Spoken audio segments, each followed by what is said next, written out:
Auschwitz-Birkenau, situé en Pologne, demeure un témoignage poignant de l'horreur nazie durant la Seconde Guerre mondiale. Ce complexe de camps de concentration et d'extermination incarne de manière frappante la déshumanisation extrême et la cruauté systématique du régime nazi. Pendant la guerre, les nazis ont établi différents types de camps. Les camps de concentration, où les prisonniers étaient internés et exploités, et les camps d'extermination, conçus spécifiquement pour l'assassinat de masse des Juifs, des Roms, des Slaves et d'autres groupes jugés indésirables. À leur arrivée à Auschwitz, les déportés étaient transportés dans des conditions inhumaines, entassés dans des wagons à bestiaux surpeuplés, sans nourriture ni eau, souvent pendant des jours. Ils étaient accueillis par la sinistre inscription « Arbeit macht frei ». Le travail rend libre. Au-dessus de l'entrée principale, avant de subir une sélection brutale par les SS. Les nouveaux arrivants étaient triés entre ceux jugés aptes au travail et ceux jugés inaptes.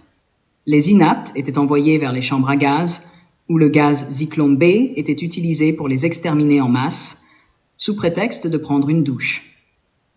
Les conditions de vie pour les prisonniers survivants étaient atroces. Baraquements surpeuplés, nourriture insuffisante, maladies endémiques et brutalité constante des gardes SS. Les déportés étaient tatoués d'un numéro d'identification sur leurs bras, perdant ainsi leur nom et leur identité, réduits à de simples numéros dans le système concentrationnaire nazi orchestré par Himmler. Les capots, des prisonniers sélectionnés pour superviser les autres détenus, jouaient un rôle ambigu. Bénéficiant de certains privilèges, ils étaient souvent contraints de brutaliser leurs camarades sous la menace de punitions sévères. Les travaux forcés dans les usines et les infrastructures du camp épuisaient physiquement et mentalement les prisonniers.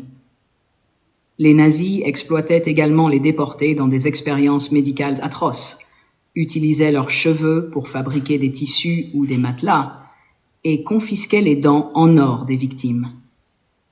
Les fours crématoires à Auschwitz-Birkenau étaient des symboles macabres de l'extermination industrielle, utilisés pour incinérer les corps des victimes après leur gazage. Ces horreurs ont culminé avec l'évolution de la Shoah, l'effort systématique des nazis pour éliminer les Juifs d'Europe, atteignant son apogée dans les camps d'extermination comme Auschwitz. La libération d'Auschwitz par les troupes soviétiques en janvier 1945 a mis fin à cette horreur indicible, mais les séquelles de l'Holocauste résonnent encore aujourd'hui. Auschwitz-Birkenau demeure un mémorial et un musée, un rappel crucial de la barbarie nazie et un appel à se souvenir des millions de vies perdues pour que de telles atrocités ne se reproduisent jamais.